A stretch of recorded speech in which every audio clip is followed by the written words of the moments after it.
Hai korang, ada yang tanya doktor Mu, dia kata kalau kita kena Caesar, adakah kita boleh pilih tarikh untuk Caesar tu?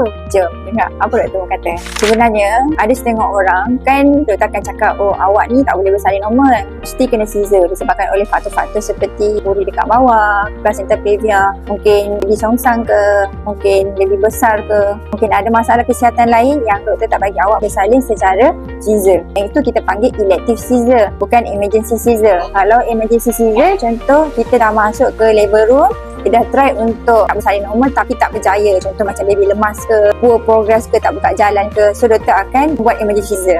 So kalau macam yang tu, tidak boleh pilih tarikh sebab anytime kena masuk dia orang bedah untuk Caesar. Kalau kes yang elective Caesar, waktu kita berbincang dengan doktor akan cakap lah, okey, 37 minggu ke atas awak dah boleh bersalin. Doktor akan bagi pilihan lah sama ada nak buat bila. Tapi kalau kata contoh voting list senarai Dewan Bedah tu penuh, so mungkin doktor akan pilihkan tarikh lah mana yang sesuai dengan daripada 37 minggu sampailah 40 minggu tu.